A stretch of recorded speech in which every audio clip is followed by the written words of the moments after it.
नमस्कार, स्वागत है आपका ज्ञानदीप सक्सेस पॉइंट के यूट्यूब चैनल पर।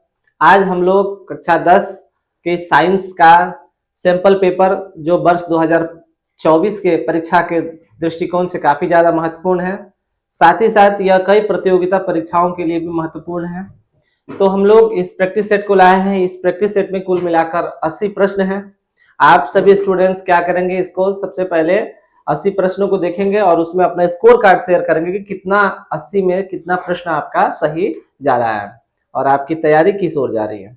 अगर कोई स्टूडेंट पहली बार इस चैनल पर विजिट कर रहे हैं तो इस चैनल को जरूर सब्सक्राइब कर देंगे और अपने दोस्तों के साथ शेयर करेंगे। तो आइए सीधे हम लोग प्रश्न की ओर जाते हैं। साइंस सैंपल पेपर संख्या 2 है। अगर आपने सैंपल पेपर 1 नहीं देखा है तो डिस्क्रिप्शन में उसका लिंक रहेगा, आप आसानी से उसको जाकर देख सकते हैं। तो आइए शुरुआत करते हैं। आज का पहला प्रश्न है, हवा में प्रकाश की चाल कितनी होती है? हवा में प्रकाश की चाल कितनी होती है? हवा यानी निर्वात में, ठीक है। निर्वात दिया हुआ है, निर्वात में प्रकाश की चाल कितनी है ना। तो निर्वात में प्रकाश की चाल की अगर बात करें तो इसका आंसर होगा ऑप्शन नंबर ए, अर्थात निर्वात में प्रकाश की चाल 3 गुने 10 के पावर 8 मीटर प्रति सेकंड होता है। इसे हम लोग 3 लाख किलोमीटर पर सेकंड भी कह सकते हैं, ठीक है। और इसकी अगर बात करें तो सबसे पहले रोमर नामक वैज्ञानिक ने सबसे पहले प्रकाश की चाल की गणना किए थे। तो ऑप्शन नंबर ए इसका राइट आंसर होता है। नेक्स्ट क्वेश्चन है, गोलीय दर्पण के परावर्तक सतह की वृत्ताकार सीमा रेखा का व्यास क्या कहलाता है? यानी जो गोलीय दर्पण है, ये इसके परावर्तक सतह, अंदर वाला भाग जो परावर्तक सतह है, इसके व्यास को क्या कहते हैं, है ना। तो आप सभी जानते हैं कि गोलीय दर्पण में जो परावर्तक सतह का जो व्यास होता है, उस परावर्तक सतह के व्यास को क्या कहते हैं? दर्पण का द्वारक, अर्थात ऑप्शन नंबर बी आपका राइट होगा, ठीक है। नेक्स्ट, प्रकाश तरंग उदाहरण है। प्रकाश तरंग किस प्रकार का उदाहरण है? तो इसका आंसर याद रखेंगे, प्रकाश तरंग एक विद्युत चुंबकीय तरंग है, ठीक है। और साथ ही साथ ये अनुप्रस्थ तरंग भी है। प्रकाश तरंग क्या है? अनुप्रस्थ तरंग भी है और विद्युत चुंबकीय तरंग भी है, यानी ऑप्शन नंबर डी इसका राइट आंसर होगा, ठीक। अब नेक्स्ट प्रश्न की ओर चलते हैं। नेक्स्ट प्रश्न है, समतल दर्पण द्वारा बना प्रतिबिंब कैसा होता है? समतल दर्पण द्वारा बना प्रतिबिंब कैसा होता है? तो आप सभी जानते हैं कि समतल दर्पण हमेशा वस्तु का काल्पनिक प्रतिबिंब बनाता है, काल्पनिक और सीधा प्रतिबिंब, यानी इसका आंसर होगा option number B, right answer होगा काल्पनिक प्रतिबिंब। समतल दर्पण द्वारा बना प्रतिबिंब कैसा होता है? काल्पनिक होता है। नेक्स्ट प्रश्न है, उत्तल दर्पण के सामने किसी वस्तु को रखा गया है, इसकी प्रतिबिंब की प्रकृति कैसे होगी? हम सभी जानते हैं कि उत्तल दर्पण द्वारा बना प्रतिबिंब हमेशा क्या होता है? काल्पनिक और वस्तु के आकार से छोटा होता है, यानी इसका ऑप्शन नंबर ए इसका बिल्कुल राइट आंसर होगा, काल्पनिक प्रतिबिंब, ठीक है। अब नेक्स्ट प्रश्न की ओर चलते हैं। नेक्स्ट प्रश्न है, 1 मीटर फोकस दूरी वाले उत्तल लेंस की क्षमता क्या होगी? ठीक है, हम जानते हैं उत्तल लेंस का जब इसकी क्षमता निकालनी हो तो P इक्वल क्या होता है? क्वेश्चन नंबर ये 6 का है analysis. P equal 1/f, f किस में? मीटर में। तो 1/1 ये मीटर है, तो इसका आंसर क्या होगा? 1 डायोप्टर। चूंकि उत्तल दर्पण की बात कर रहा है तो उत्तल दर्पण का फोकस क्या होता है? धनात्मक होता है, पॉजिटिव होता है, इसीलिए इसकी क्षमता भी क्या होगी? +1 डायोप्टर। आइए देखते हैं ऑप्शन में, ऑप्शन नंबर बी इसका राइट आंसर होगा, +1 डायोप्टर इसका क्या होता है? क्षमता होता है। नेक्स्ट प्रश्न की ओर बात करते हैं, किसी शब्दकोश में दिए गए छोटे अक्षरों को पढ़ते समय आप कौन सा लेंस पसंद करेंगे? शब्दकोश में डिक्शनरी के कोई वर्ड है, उसको अगर पढ़ना चाहते हैं तो आप किस प्रकार के लेंस का उपयोग करेंगे? तो इसका आंसर होगा ऑप्शन नंबर सी, अर्थात 5 cm फोकस दूरी का उत्तल लेंस को लगाएंगे तो उसके क्या करेगा? आसानी से हमें दिखाई दे देगा, ठीक है। उत्तल लेंस में क्या होता है, उत्तल लेंस नजदीकी वस्तुओं को दिखाने में मदद करता है। चूंकि शब्दकोश पढ़ना है तो हम लोग नजदीक ही रखेंगे, इसलिए इसका आंसर क्या होगा, ऑप्शन नंबर सी, अर्थात 5 सेंटीमीटर फोकस दूरी का उत्तल लेंस रहेगा तो हम उसे आसानी से पढ़ पाएंगे। आगे कह रहा है कि पानी में डूबे हुए एक उत्तल लेंस की फोकस दूरी इसकी फोकस दूरी की अपेक्षा क्या होगी। ठीक है, तो ध्यान रखेंगे पानी में अगर किसी उत्तल लेंस को डुबा कर रखा जाए तो उसकी फोकस दूरी क्या होगी, सामान्य फोकस दूरी की तुलना में कम हो जाती है, यानी माध्यम के आधार से उसकी फोकस दूरी क्या होगी, परिवर्तित होगी। तो पानी में अगर डुबो कर रखेंगे तो उसकी फोकस दूरी क्या होगी, कम हो जाएंगी। ठीक है, तो अब हम लोग नेक्स्ट प्रश्न की ओर चलते हैं। नेक्स्ट प्रश्न क्या है, आइए देखते हैं। नेक्स्ट प्रश्न है किसी माध्यम में, ध्यान रखेंगे, किसी माध्यम में अपवर्तनांक का मान क्या होता है। तो किसी माध्यम में जो अपवर्तनांक होते हैं, क्वेश्चन नंबर 9 है ये, mu equal sine i upon sine r होता है ना। यानी किसी माध्यम में आपतन कोण की ज्या और अपवर्तन कोण की ज्या का अनुपात क्या होता है, नियतांक होता है। यानी इस प्रश्न का जो सही उत्तर होगा option number D, option number D इसका राइट आंसर होगा, sine i upon sine are.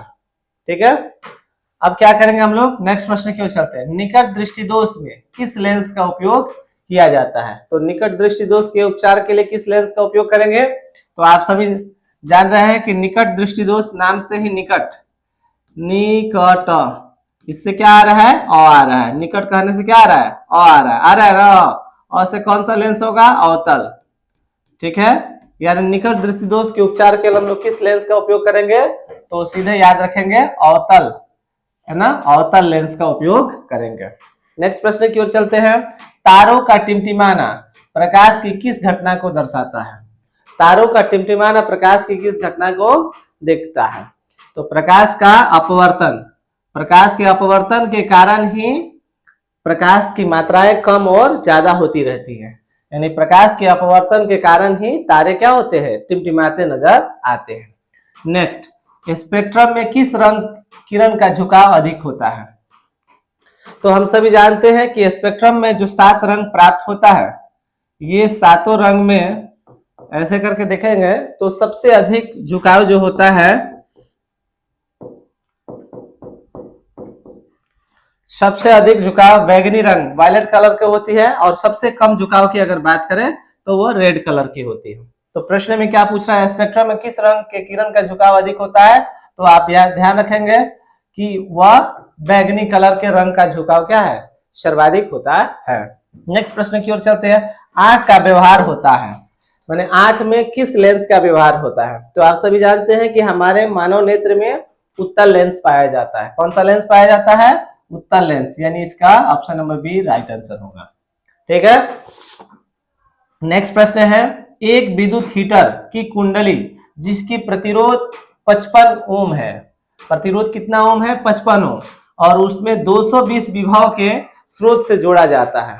तो पूछ रहा है प्रश्न में कि इसकी धारा का मान क्या होगा। तो क्वेश्चन नंबर कितना है ये, 14 नंबर पूछ रहा है। तो धारा का मान पूछ रहा है हम लोग को, आई इक्वल कितना होगा। ठीक है, जबकि दिया है V इक्वल 220 वोल्ट और साथ ही साथ प्रतिरोध का मान दिया है 55 ओम। ठीक, तो हम सभी जानते हैं ओम के नियम से V इक्वल आई आर, आई की वैल्यू निकालेंगे तो क्या लिखेंगे, V अपन आर होगा। V की वैल्यू कितनी है, 220 अपन 55, है ना, 11 पंचे 55, 11 दूना 22। ठीक है, फिर से 5 से कटाएंगे, 5 चौक 20, यानी आंसर कितना है हमारा, 4 एम्पियर। कितना आया यहाँ पर, 4 एम्पियर। आइए देखते हैं ऑप्शन, ऑप्शन नंबर सी इसका बिल्कुल राइट आंसर होगा। यानी एक विद्युत हीटर की कुंडली जिसकी प्रतिरोध 55 ओम है, इसमें 220 विभव का आरोपित करने पर उससे प्रभावित होने वाली धारा कितनी होंगी, 4 एम्पियर होंगे। नेक्स्ट प्रश्न, विद्युत बल्ब का फिलामेंट किस तार का, फिलामेंट का तार किससे बना होता है। तो आप सभी जानते हैं विद्युत बल्ब का फिलामेंट किसके बना होता है, टंगस्टन का, यानी ऑप्शन नंबर डी इसका राइट आंसर होगा। ठीक है, अब नेक्स्ट प्रश्न की ओर चलते हैं। 1 किलोवाट घंटा निम्नलिखित में से किसके बराबर होता है। तो 1 किलोवाट घंटा, क्वेश्चन नंबर कितना है ये, 16 है। क्वेश्चन नंबर 16, 1 किलोवाट घंटा कितना होता है, तो 3.6 गुने 10 के पावर 6 जूल ऊर्जा होती है ना। 1 किलोवाट घंटा कितना होता है, 3.6 गुने 10 के पावर 6 जूल। आइए देखते हैं, इसका option number C right answer होगा। 3.6 गुने 10 के पावर 6 जूल ऊर्जा होती है 1 किलोवाट घंटा में। नेक्स्ट प्रश्न क्या कह रहा है, विद्युत फ्यूज धारा के किस सिद्धांत पर कार्य करता है। तो विद्युत फ्यूज धारा के किस सिद्धांत पर कार्य करता है, तो ऑप्शन नंबर ए यानी ऊष्मीय सिद्धांत पर कार्य करता है। विद्युत फ्यूज धारा के ऊष्मीय सिद्धांत पर कार्य करता है। अब नेक्स्ट प्रश्न की बात करते हैं, किलोवाट घंटा है ना, किलोवाट प्रति घंटा एक इकाई है। किलोवाट प्रति घंटा किसकी इकाई है, तो हम लोग जानते हैं किलोवाट प्रति घंटा किसकी इकाई है, ऊर्जा की। किसकी इकाई है, किलोवाट घंटा प्रति घंटा, ये ऊर्जा की इकाई है। ठीक है, आगे, किसी विद्युत धारावाही चालक तार द्वारा उत्पन्न चुंबकीय क्षेत्र की दिशा निर्धारित करने के लिए से किसकी सहायक होती है। यानी किसी चालक तार में धारा प्रवाहित करने के कारण उसके चारों ओर चुंबकीय क्षेत्र उत्पन्न होता है। इसे ज्ञात करने के लिए हम किन नियमों का सहारा ले सकते हैं। ऑप्शन है दक्षिण हस्त अंगुष्ठ नियम का, फ्लेमिंग का वाम हस्त नियम का, फ्लेमिंग का दक्षिण हस्त नियम का। तो ध्यान रखेंगे इन तीनों नियमों का उपयोग हम लोग चुंबकीय क्षेत्र की दिशा को ज्ञात करने में कर सकते हैं। अर्थात इस प्रश्न का सही उत्तर होगा ऑप्शन नंबर डी, अर्थात ऑल ऑफ एबव, यानी इनमें से सभी इसका राइट आंसर होगा। ठीक है, इन सभी जो हम बना रहे हैं इसका पीडीएफ का लिंक आपको डिस्क्रिप्शन में दिए गए टेलीग्राम चैनल से मिल जाएगा, वहां जाकर आप आसानी से इसको डाउनलोड कर सकते हैं। नेक्स्ट प्रश्न की ओर चलते हैं, किलोवाट घंटा की इकाई अभी बताया। नेक्स्ट प्रश्न की ओर चलते हैं, घरेलू परिपथ में उदासीन तार का रंग कैसा होता है। घरेलू परिपथ में उदासीन तार का रंग क्या होता है, लाल, हरा, काला, पीला। ठीक है, तो यह प्रश्न आसान है।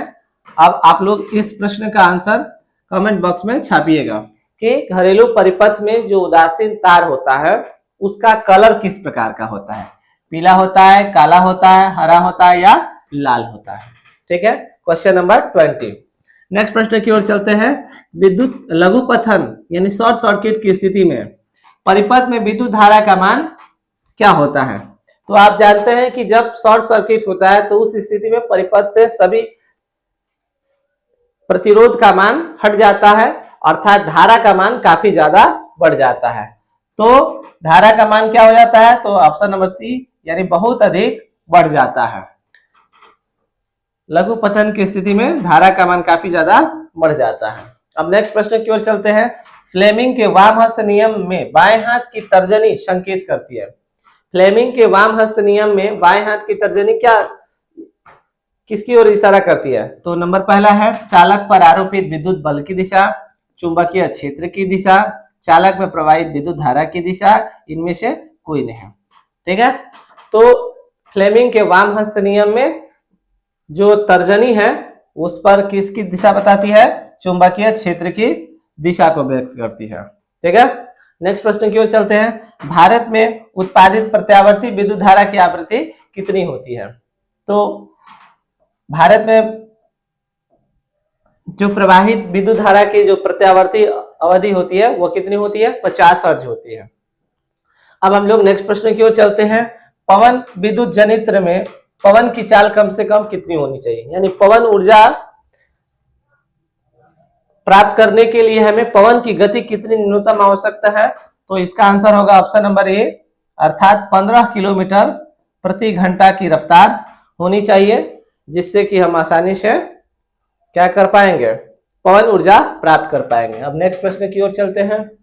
नेक्स्ट प्रश्न है, निम्नलिखित में से कौन सा ऊर्जा स्रोत सौर ऊर्जा के, क्वेश्चन छूटा तो नहीं, एक सेकंड चेक कर लें, एक क्वेश्चन छूटा हुआ है यहाँ पर, निम्नलिखित में से किस धातु से सोलर सेल बनाया जाता है, यानी सोलर सेल किस बनाने के लिए किसका उपयोग करते हैं। तो ये क्वेश्चन नंबर 25 है, 25 नंबर क्वेश्चन है। ऑप्शन है जस्ता, जिंक का, सोना, प्लेटिनम, सिलिकॉन। तो ध्यान रखेंगे जो सोलर प्लेट बनानी है उसमें सिलिकॉन का उपयोग करते हैं, सिलिकॉन है ना, सिलिकॉन Si, इसकी परमाणु संख्या 14, ये उप धातु है। इसका उपयोग करते हैं किसके उपयोग में, तो सोलर प्लेट बनाने, यानी ऑप्शन नंबर डी इसका राइट आंसर होगा। अब नेक्स्ट प्रश्न की ओर चलते हैं। नेक्स्ट प्रश्न है, निम्नलिखित में से कौन सी ऊर्जा स्रोत सौर ऊर्जा के व्युत्पन्न नहीं है, यानी किसमें सौर ऊर्जा का उपयोग बिल्कुल भी नहीं होता है। भूतापीय ऊर्जा, पवन ऊर्जा, नाभिकीय ऊर्जा, जीव मात्रा। तो इस प्रश्न का जो सही उत्तर होगा ऑप्शन नंबर सी, अर्थात नाभिकीय ऊर्जा में सौर ऊर्जा का क्या है, व्युत्पन्न नहीं है। जल विद्युत संयंत्र किस ऊर्जा में को विद्युत ऊर्जा में रूपांतरित करता है। जो जल विद्युत संयंत्र है उसमें सबसे पहले जल को एकत्रित करके स्थितिज अवस्था में लाया जाता है और स्थितिज अवस्था से पुनः उसको टरबाइन पर गति अवस्था में ला करके उससे विद्युत तैयार किया जाता है, अर्थात इसका राइट आंसर होगा ऑप्शन नंबर डी, अर्थात स्थितिज ऊर्जा। ठीक है, अब आइए नेक्स्ट बात करते हैं। निम्नलिखित में से कौन सा उत्पाद लेड नाइट्रेट को गर्म करने पर प्राप्त होता है। निम्न में से कौन सा उत्पाद है जिसे गर्म करने पर लेड नाइट्रेट प्राप्त होता है। तो इसका आंसर होगा ऑप्शन नंबर डी, NO2 और O2, नहीं नाइट्रस ऑक्साइड और ऑक्सीजन को गर्म करेंगे तो क्या प्राप्त होगा हमें, लेड नाइट्रेट। ठीक है, अर्थात इसका answer option number D right answer. लाल तप्त आयरन पर जलवाष्प प्रवाहित करने पर, यह क्वेश्चन आया भी था। तो लाल तप्त आयरन पर जब जलवाष्प प्रवाहित करेंगे तो इससे जो बनेगा वो Fe3O4 है ना, Fe3O4 प्राप्त होगा। नेक्स्ट प्रश्न की ओर चलते हैं। नाइट्रोजन डाइऑक्साइड NO2 के धुएं का रंग कैसा होता है। तो नाइट्रोजन डाइऑक्साइड के धुएं का रंग कैसा होता है, तो ऑप्शन नंबर ए, अर्थात भूरे रंग का होता है, यानी 30 का ऑप्शन नंबर ए राइट आंसर होगा। नेक्स्ट है, साग सब्जियों का विघटन होकर कंपोस्ट बनना। साग सब्जियां आपस में सड़ गल करके जब कंपोस्ट बनती है, इस अभिक्रिया किसका उदाहरण है। ऑप्शन है उष्माक्षेपी का, उष्माशोषी का, उष्माक्षेपी का, उभयगामी का, प्रतिस्थापन। तो इस प्रश्न का क्या आंसर होगा, ऑप्शन नंबर बी, उष्माक्षेपी का उदाहरण है। नेक्स्ट प्रश्न की ओर चलते हैं। रासायनिक अभिक्रिया के दौरान किसी पदार्थ में ऑक्सीजन का योग क्या कहलाता है। हम लोग जानते हैं कि किसी तत्व या यौगिक के साथ अगर ऑक्सीजन का योग होता है तो ऑक्सीजन O2 का योग या फिर H2 का वियोग, हाइड्रोजन का वियोग होता है। दोनों ही स्थिति में या इलेक्ट्रॉन का त्याग होता है, या इलेक्ट्रॉन का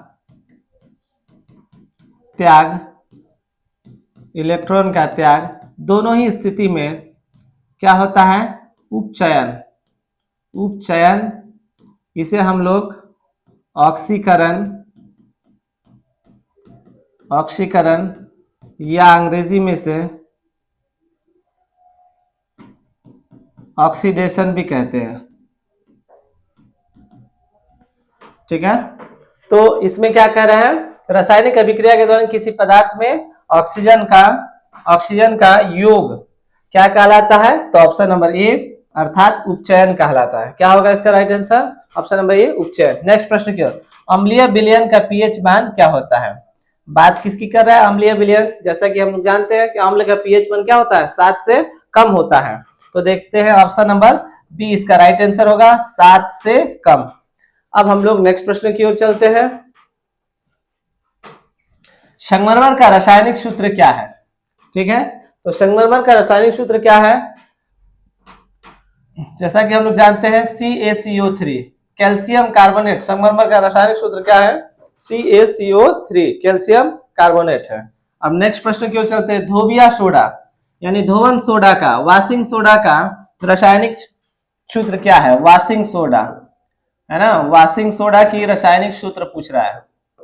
तो वॉशिंग सोडा का रासायनिक सूत्र क्या होता है, Na2CO3 क्या होता है, Na2CO3 10H2।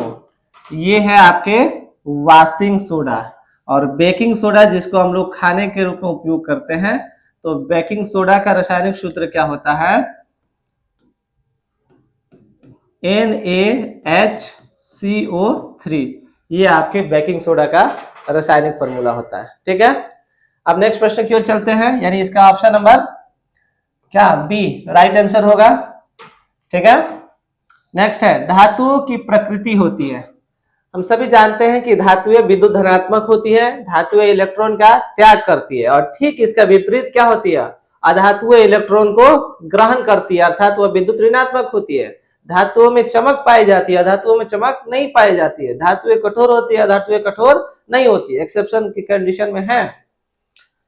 तो इस प्रश्न का सही उत्तर होगा ऑप्शन नंबर ए, यानी विद्युत धनात्मक होती है। ठीक है, नेक्स्ट प्रश्न की ओर चलते हैं। किसी रासायनिक यौगिक को गर्म करने पर प्लास्टर ऑफ पेरिस प्राप्त किया जाता है। तो प्लास्टर ऑफ पेरिस कैसे बनता है, पीओपी कैसे बनता है? तो ध्यान रखेंगे, जब जिप्सम को, है ना, जब जिप्सम को गर्म करेंगे, जिप्सम को गर्म करेंगे, यानी इसका आंसर क्या होगा? Option number B. जब जिप्सम को गर्म करेंगे तो क्या प्राप्त होता है हमें? Plaster of Paris. तो आप लोग कमेंट बॉक्स में छापेंगे कि जिप्सम का रासायनिक सूत्र क्या होगा। प्लास्टर ऑफ पेरिस की बात करें तो इसका रासायनिक सूत्र होता है CaSO4.1/2H2O। ठीक है, अब आप लोग कमेंट बॉक्स में बताएंगे जिप्सम का रासायनिक सूत्र क्या है। ये प्लास्टर ऑफ पेरिस का रासायनिक सूत्र है। ठीक है, नेक्स्ट प्रश्न की ओर चलते हैं। निम्नलिखित में से कौन सा उपधातु है? मेटेलोइड किसे मानेंगे, है ना? निम्न में से कौन सा मेटेलोइड है? तो ऑप्शन है जिंक, ये धातु है। कैल्शियम, ये भी धातु है। ये कार्बन, ये अधातु है। और इस प्रश्न का जो राइट आंसर होगा ऑप्शन नंबर सी, अर्थात जर्मेनियम। क्या होगा? ये जर्मेनियम उपधातु है। ठीक, इसके अतिरिक्त सिलिकॉन, आर्सेनिक, ये एंटीमनी, ये भी उपधातु की श्रेणी में आता है। निम्न में से किस धातु का गलनांक सबसे कम होता है? ये जो ऑप्शन दिया है एल्युमिनियम, लोहा, कॉपर, सोडियम। तो इस प्रश्न का सही उत्तर होगा ऑप्शन नंबर डी, अर्थात सोडियम जो है वह सबसे क्या है? निम्न गलनांक होता है इन ऑप्शन में। क्या है ऑप्शन? 41 नंबर प्रश्न है, पीतल है। पीतल क्या है? धातु है? बिल्कुल नहीं, अधातु, मिश्र धातु। इसका राइट आंसर होगा पीतल किसका मिश्र धातु है? तो पीतल कॉपर और जिंक, यानी तांबा और जस्ते का मिश्र धातु क्या है? मिश्र धातु पीतल कहलाता है। नेक्स्ट प्रश्न की ओर चलते हैं। इथेन के एक अणु में कितने सहसंयोजक आबंध होते हैं? किसका पूछ रहा है? इथेन का। तो इथेन का अणु सूत्र क्या होता है? C6H6, है ना? सॉरी, इथेन का अनुसूत्र होता है C2H6। जब इसका संरचना बनाएंगे हम लोग,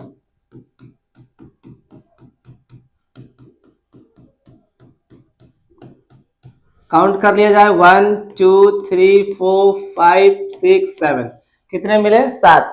यानी इथेन के अणु में सहसंयोजक बंधनों की संख्या कितनी होगी? ऑप्शन नंबर डी, अर्थात 7। नेक्स्ट प्रश्न की ओर चलते हैं। कार्बन हाइड्रोजन से संयोग कर क्या बनाता है? कार्बन और हाइड्रोजन आपस में अभिक्रिया करके क्या बनाता है? तो हम सभी जानते हैं कि कार्बन और हाइड्रोजन आपस में रिएक्शन करके क्या बनाती है? हाइड्रोकार्बन बनाता है। ठीक है, अब हम लोग नेक्स्ट प्रश्न की ओर चलते हैं। नेक्स्ट क्वेश्चन है, निम्नलिखित में से कौन सा आयनिक यौगिक है? ठीक है, थोड़ा सा स्पष्ट दिख नहीं रहा होगा। ऑप्शन है CH4 यानी methane, CO2 carbon dioxide, CaCl2 calcium chloride और NH3 अमोनिया। ठीक है, तो पूछ रहा है क्या? निम्न में से कौन सा आयनिक यौगिक? आयनिक यौगिक का मतलब होता है कि जब कोई तत्व दूसरे तत्व को इलेक्ट्रॉन का त्याग कर देता है या ग्रहण कर देता है, त्याग अथवा ग्रहण से जो बंधन बनता है उसी को हम लोग किस नाम से जानते हैं? आयनिक यौगिक के नाम से जानते हैं। तो इसमें आयनिक यौगिक क्या है? CaCl2। CaCl2 ये क्या है? आयनिक यौगिक है। ठीक है, कैल्शियम क्लोराइड आयनिक यौगिक। ठीक, CH4 में क्या है? CH4 में सहसंयोजक बंधन है। सहसंयोजक बंधन है। ठीक है, सहसंयोजक बंधन है। नेक्स्ट क्वेश्चन की ओर चलते हैं। ग्लूकोज में कार्बन के कितने अणु होते हैं? ग्लूकोज में आइए देखते हैं ग्लूकोज का अणु सूत्र क्या है। ये क्वेश्चन नंबर 45 का बता रहे हैं एनालिसिस। ग्लूकोज में C6H6O6 सॉरी C6H12O6 ये है ग्लूकोज का अणु सूत्र। तो प्रश्न में है कि ग्लूकोज में कार्बन के कितने अणु होते हैं? तो कार्बन के 6 परमाणु होते हैं। ठीक है, ऑप्शन नंबर डी इसका राइट आंसर होगा। नेक्स्ट प्रश्न की ओर चलते हैं। हाइड्रोजन के 2 परमाणुओं के बीच कितने आबंध पाए जाता है? तो हाइड्रोजन, क्वेश्चन नंबर ये 46 है। हाइड्रोजन के 2 परमाणुओं के बीच कौन सा बंधन होता है? तो एकल बंधन। कौन सा बंधन? एकल बंधन होता है, सिंगल बॉन्ड होता है, एक आबंध, यानी ऑप्शन नंबर ए इसका राइट आंसर होगा। क्लियर। नेक्स्ट प्रश्न है सरलतम हाइड्रोकार्बन कौन सा है? यानी जिसमें सिंगल बॉन्ड पाया जाता है। एल्केन समूह के अंतर्गत जितने होते हैं यानी एकल बंधन, वह सभी के सभी क्या होते हैं? सरल हाइड्रोकार्बन होता है। Ethane, ethane, methane, propane, butane. तो इसमें से सबसे सरलतम की बात करें तो ये मीथेन होता है। हालांकि ये सभी के सभी क्या है? संतृप्त हाइड्रोकार्बन ही है, सरल हाइड्रोकार्बन होता है। लेकिन इसमें ऑप्शन नंबर बी इसका राइट आंसर होगा, सबसे सरलतम की अगर बात करें, अन्यथा के स्थिति में सभी सरलतम hydrocarbon. Aromatic hydrocarbon, option number question number 48 है एरोमेटिक हाइड्रोकार्बन। 48 कह रहा है कि एरोमेटिक हाइड्रोकार्बन ऐसे हाइड्रोकार्बन को कहते हैं जिनमें एक विशेष प्रकार का सुगंध आता हो, गंध आता हो। ठीक है, तो जिस एक एरोमा का अर्थ होता है, एरोमेटिक हाइड्रोकार्बन जो है वर्ड ऑफ एरोमा से बना है, जिसका अर्थ होता है एक प्रकार का गंध, यानी ऐसे यौगिक जिसमें से किसी न किसी प्रकार का गंध निकलता हो। और इसकी जो संरचनाएं होती हैं वह बिल्कुल रिंग के जैसा होता है ना, रिंग के जैसा। तो इसका पहला मेंबर जो होता है वह बेंजीन का होता है। एरोमेटिक हाइड्रोकार्बन का जो पहला मेंबर होता है वह किसका होता है? बेंजीन का होता है। ठीक है, ये है एरोमेटिक हाइड्रोकार्बन। तो एरोमेटिक हाइड्रोकार्बन कौन सा है? ऑप्शन नंबर सी, C6H6 है। नेक्स्ट प्रश्न की ओर चलते हैं। निम्नलिखित में से कौन सा अधातु है? अधातु, तो ऑप्शन नंबर ए इसका राइट आंसर होगा। कार्बन क्या है? एक अधातु है। एल्युमिनियम, सोडियम और कैल्शियम धातु है। आवर्त सारणी में कितने उदग्र स्तंभ है? आवर्त सारणी में उदग्र स्तंभों की संख्या अगर पूछा जाए तो उसका आंसर होगा ऑप्शन नंबर सी 18, और क्षैतिज के पूछा जाए तो उसका आंसर होगा 7। सल्फर के संयोजी सेल में कितने इलेक्ट्रॉनों की संख्या होगी? संयोजी सेल में इलेक्ट्रॉनों की संख्या कितनी होगी?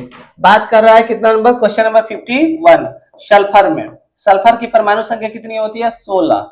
तो जब इसका इलेक्ट्रॉनिक विन्यास करेंगे, पहले कक्षा में 2, दूसरे में 8 और तीसरे में 6, यानी इसका राइट आंसर क्या होगा? संयोजी सेल में इलेक्ट्रॉनों की संख्या कितनी होती है? 6 होती है। ठीक है, आगे नेक्स्ट प्रश्न। निम्नांकित संकेतों द्वारा व्यक्त की गई में कौन सा धातु है? धातु कौन सा है? ठीक है, ये 19A, 24B और 12C, 16D धातु पूछ रहा है ना। तो इसका आंसर होगा ऑप्शन नंबर ए, है ना। ऑप्शन नंबर ए इसका क्या आंसर होगा? राइट आंसर होगा। फिर कह रहा है कि किसी तत्व में 2 सेल है, किसी तत्व में 2 सेल है, सॉरी ये 9। इस प्रश्न का जो राइट आंसर होगा ऑप्शन नंबर बी, यानी 12 परमाणु संख्या वाले जो तत्व होंगे अर्थात मैग्नीशियम, ये आपका क्या है? धातु होगा। इस प्रश्न का राइट आंसर होगा ऑप्शन नंबर बी।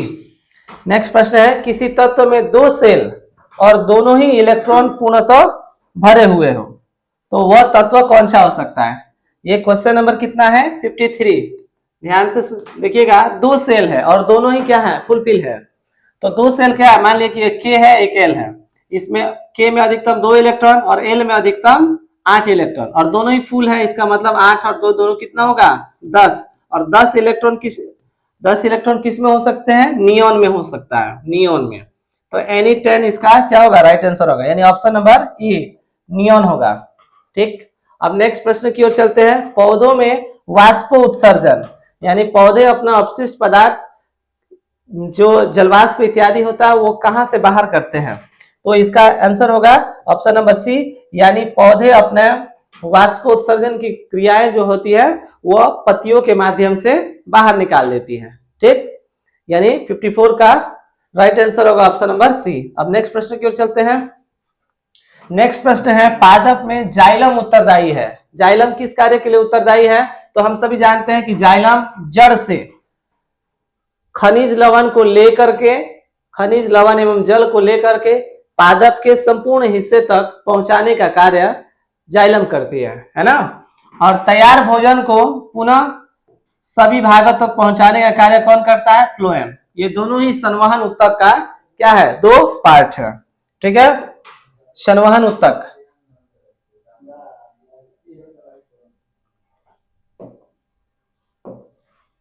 तो ये संवहन उत्तक है,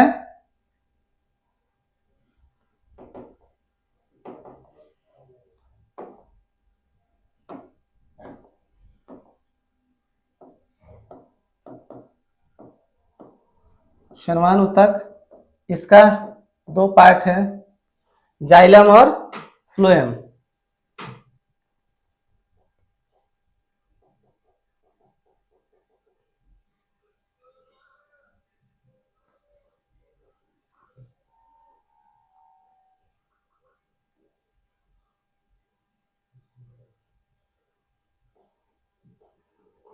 तो इसका राइट आंसर क्या होगा, ऑप्शन नंबर डी।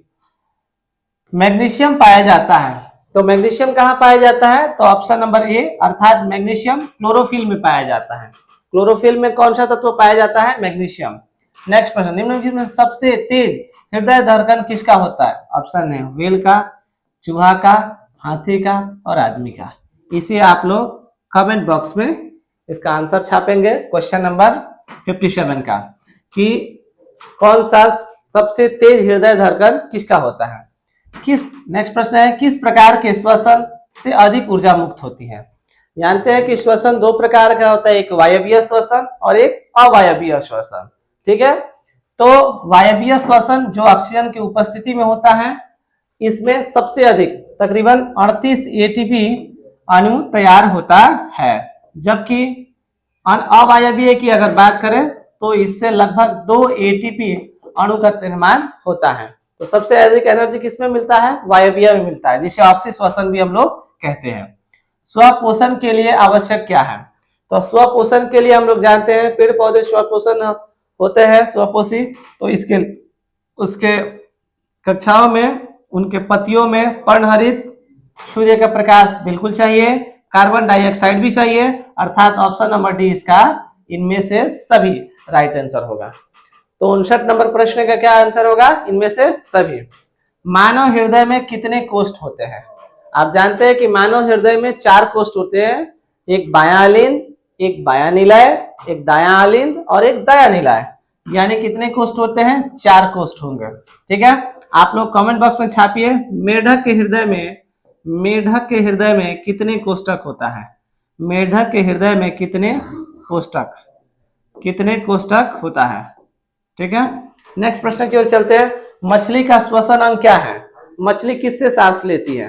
ठीक है, तो इसका आंसर होगा ऑप्शन नंबर बी, अर्थात गिल्स से। मछलियां किससे सांस लेती है, गिल्स से। नेक्स्ट प्रश्न की ओर चलते हैं। प्रकाश संश्लेषण होता है, प्रकाश संश्लेषण की क्रियाएं किसमें होती है, दिन में, रात में, दिन और रात दोनों में, इनमें से कोई नहीं। तो हम सभी जानते हैं कि प्रकाश संश्लेषण की क्रियाएं किसमें होती है, दिन के समय में होती है।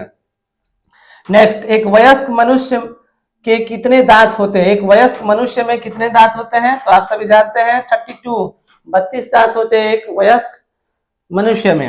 रक्त में आयरन की कमी से होने वाला एक रोग क्या है, रक्त में आयरन की कमी से कौन रोग होता है, तो आप सभी जानते हैं ऑप्शन नंबर सी, एनीमिया रोग होता है। आयरन की कमी से कौन सा रोग होता है, एनीमिया नामक रोग होता है। तो इसका आंसर क्या होगा?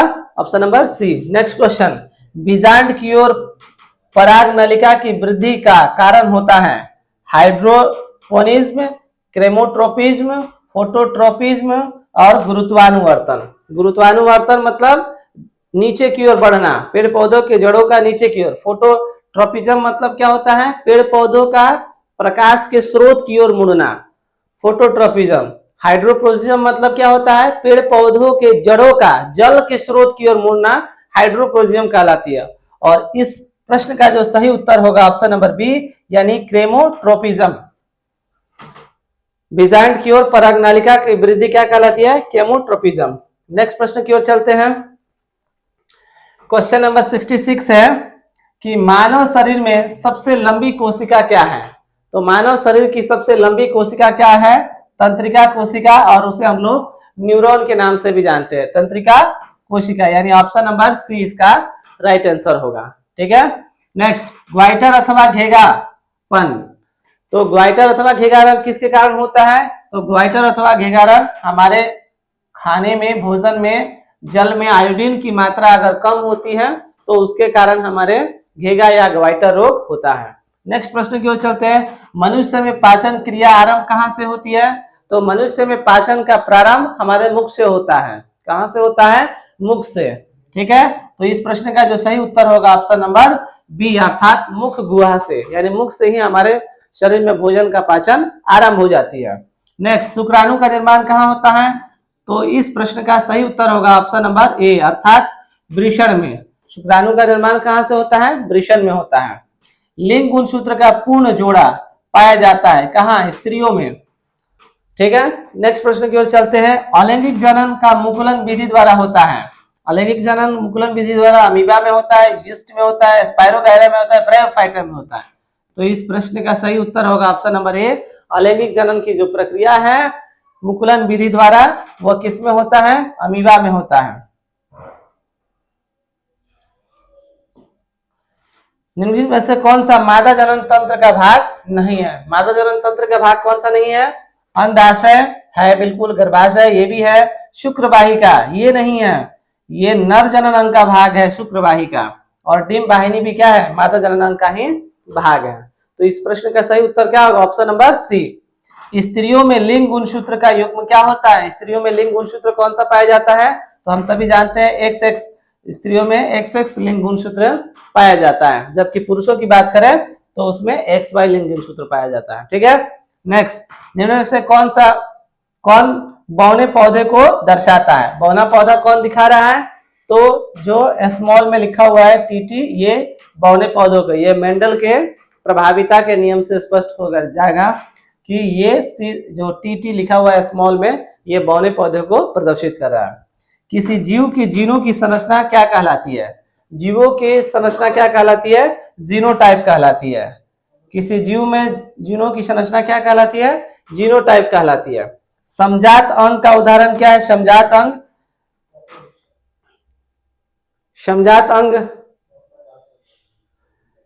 किस अंतर्गत क्या आएगा? हमारे हाथ और कुत्ते की अग्रपात बिल्कुल होगा, हमारे दांत और हाथी के दांत ये भी होगा, आलू और घास के ऊपरी भूसी, यानी इसका आंसर होगा ऑप्शन नंबर डी, इनमें से सभी। तो आई होप ये वीडियो आपको पसंद आई होगी, और ऐसे ही अन्य प्रकार के वीडियो भी सभी विषय का हम लोग अपलोड करते रहेंगे। और आप लोग इस चैनल पर अगर पहली बार है तो जरूर सब्सक्राइब करेंगे, साथ ही साथ बेल आइकन को भी दबा लेंगे, ताकि कोई भी वीडियो अगर अपलोड की जाए तो इसका नोटिफिकेशन आप तक पहुंचता रहे। धन्यवाद।